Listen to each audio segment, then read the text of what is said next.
tí wọ́n pè gbogbo wa.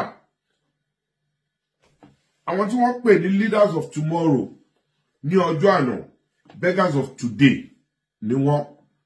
Tẹ́ bá lọ sí everywhere, gbogbo èèyàn ló ń tọrọ owó, most especially ní season táwa yìí.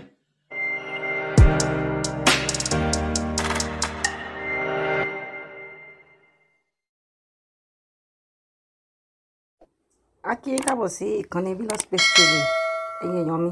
Ẹ jẹ́ ká farabalẹ̀ ká gbọ́ nǹkan tí Balogun Eko fẹ́ sọ nípa nǹkan tó ṣẹlẹ̀ ní orílẹ̀-èdè Nàìjíríà. Ẹ máa bá wa ká lọ. Ọwọ́ ara wa la láti fi tò. Ọlọ́run ọba ò ní sọ̀kalẹ̀ láti wá bá wa túnṣe. Àwa ara wa la láti fi ọwọ́ ara wa báyìí láti fi tún nǹkan wa ṣe. Nínú gbogbo ìlú tó gba ẹ̀sìn jù ní gbogbo àgbáyé, Nàìjíríà top. Nigeria wà ní 1 to 3, if not 1 to 5, nínú gbogbo ìlú tó gba ẹ̀sìn jù ní àgbáyé. Ṣùgbọ́n ọmọ Nàìjíríà ò kì í fi orí pípé láti fi ṣe nǹkan títí wọn.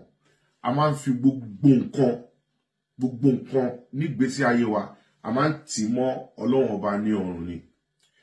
Ọmọ Nàìjíríà máa fi space títí ẹ̀ á fi sílẹ̀, á lọ sí ìlú tí wọ́n fi orí pípé láti fi tò nǹkan wọn.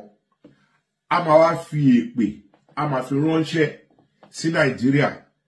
Tó yẹ pé tó bá ṣe gbogbo ohun tó fẹ́ ṣe tán nílùú tó lọ, a wá lóhun kó èrè oko, òun kó padà sí ìlú tó ti fi èpè tó ti fi ránṣẹ́ sí. Ṣé common sense wà nù yẹn? Ṣé rí tí a bá fẹ́ kí Nàìjíríà dà, a mọ nǹkan tá lè ṣe. Ọmọ Nàìjíríà a mọ problem Nàìjíríà.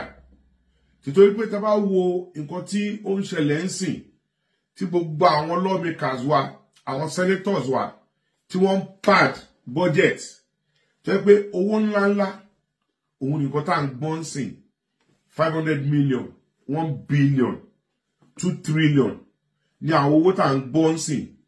Ṣùgbọ́n ó sad pé ní 2024 tí àṣírí wọn tú nípa gbogbo owó tí wọ́n amass to themselves, development ẹyọ kan báyìí kò tí improve ní inú Nàìjíríà. Ní 2024 yìí, ọmọ Nàìjíríà fẹ́ lè máa ṣàlẹ̀ jẹ. Wọ́n wá sọ gbogbo ìlú, wọ́n sọ di bambiala. Oúnjẹ ni wọ́n ń sè, oúnjẹ ni wọ́n ń pín káàkiri ní inú Nàìjíríà ní 2024. Èmi ò believe nínú gbogbo leaders of tomorrow tí wọ́n pè gbogbo wa.